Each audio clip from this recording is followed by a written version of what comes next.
This is me with the Michael Keaton Batmobile in 1989, and this is me with Christian Bale's Tumbler in 2012. 23 years later, the hype has not died down at all. I lined up for an hour then, I'm lining up for an hour now. What is it about Batman? Why do we keep coming back to this character?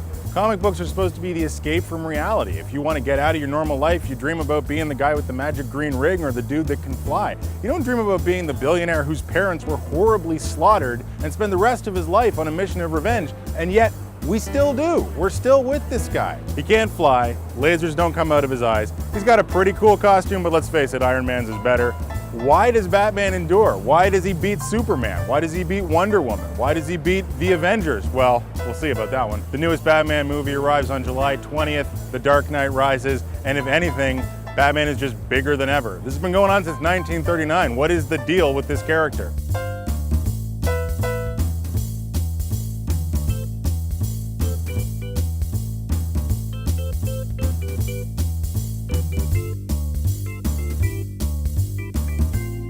Batman is just such a powerful character. When the Tim Burton film, the first film came out, we saw a massive resurgence of Batman product. You know, there was bootleg Batman t-shirts being sold on the street and all sorts of stuff. You'd be hard pressed not to walk up to somebody on the street and say, hey, do you know who Batman is? And they wouldn't know. Mm-hmm. You know, the majority of them would probably even know that he's Bruce Wayne. I think for most people, and certainly for me, it was the costume. He has one of the coolest costumes in comics. You can't get around it. It's black, it's got pointy parts, it's got a huge cape that billows out with pointy parts on the bottom of the cape, you know, the scallop cape. Well, we always like capes and masks. That some of the greatest heroes wore masks. It's very chic, it's very sexy to have a cape. Just visually, he's one of the most iconic and coolest characters as well, you know. That his silhouette is instantly recognizable, you know, as opposed to other heroes. Also, his villains are creepier too, which is really neat. Batman resonates. You know, guys like Batman and Robin resonate with kids, so as well as adults. So there's always a demand for that product. So we can't keep Batman action figures in stock. Every time they make a new Batman action figure, we sell out of it. The modern world has a couple of elements in it that Batman either mirrors and might even generate. One of them is the Gothic, the dark side of the soul coming out, what Jung calls shadow culture. He comes from the dark, from a city.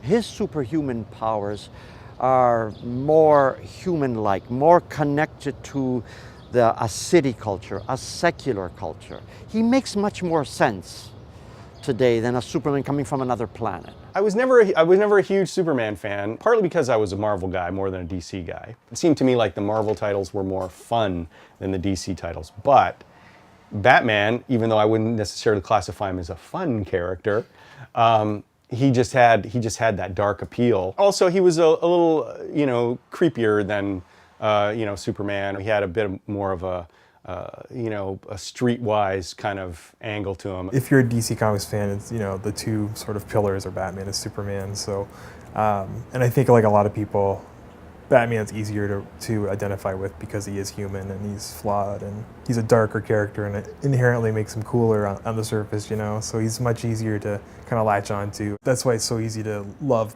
seeing Batman punching Superman because it's like, you know, he represents authority and power and this disconnect with the everyman, whereas Bruce is one of us, and he's experienced loss the way we have, and he's flawed, and he's probably insane. And the character was also, as I was becoming, moving out of my preteens and into my teens, you know, you go through that teenage angst, right? And Batman is definitely one of the more angsty characters in comics. So as a young teenager, you kind of really relate to that. I think what it really comes down to is Batman is sort of a reflection of what we would like ourselves to be.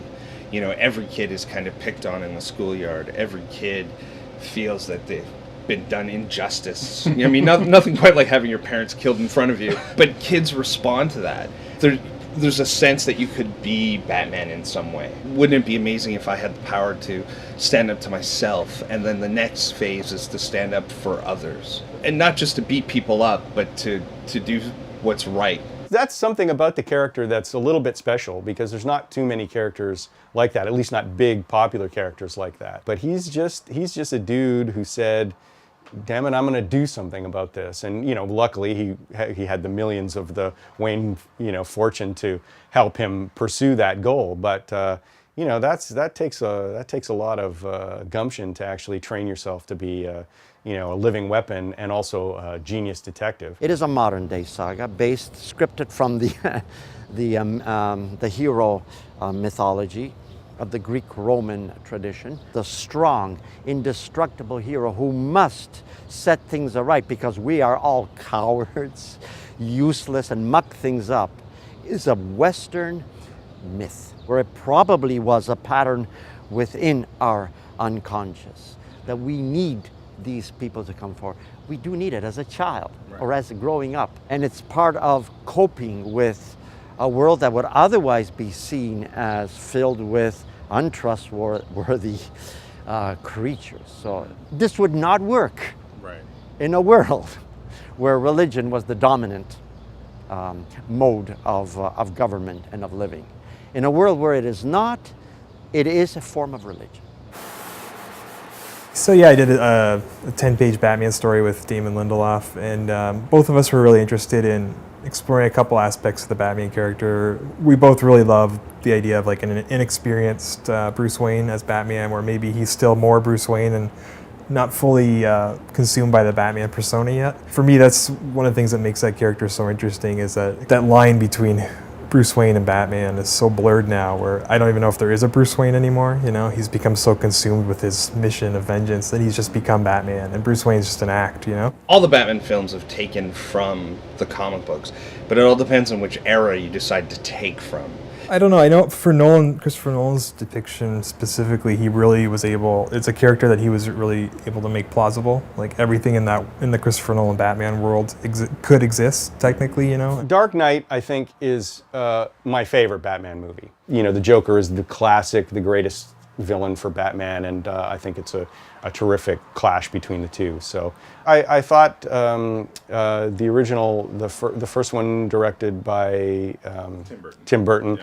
I thought that was good. I mean, it had a little bit of that tongue-in-cheek stuff. When he did the sequel to it, he really brought the tongue-in-cheek stuff into the forefront, and I wasn't so fond of that. The 60s Batman is kind of where Tim Burton has drawn a lot of his stuff from. And in the 70s is Denny O'Neil and Neil Adams really pulled Batman back up, increased the sales on the book like crazy, because they made Batman way more of a detective than he ever was. They brought it into maybe a little bit more of a real world, like eco-terrorists, like Ra's al Ghul. And they brought the Joker back in, like really brought him to the forefront and made him completely psychotic. Mm-hmm. Not just a guy goofing around, but like somebody who's like a mass murderer that the Joker is today. Yeah, I mean, it's kind of a cliche at this point, but the Frank Miller stuff really is, I think, the pinnacle of Batman stories. Dark Knight Returns and Year One. I don't know which one's better. They're both so different and so amazing. So I think Nolan has taken parts of both the Frank Miller stuff and the Denny O'Neil, Neil Adams stuff, and has kind of made his film on that. Last two films have been spectacular. Mm-hmm. So let's hope this third one just knocks it out of the park like the last one did.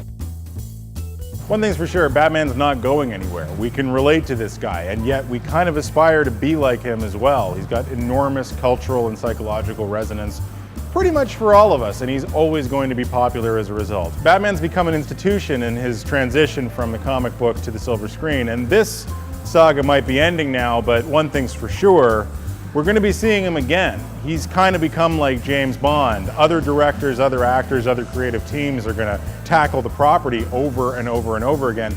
And I actually think that's a good thing, because it means over time we might see more risks like the kinds that Nolan took played out in different ways over different films over the next who knows how many years. Batman ain't going anywhere, but I am.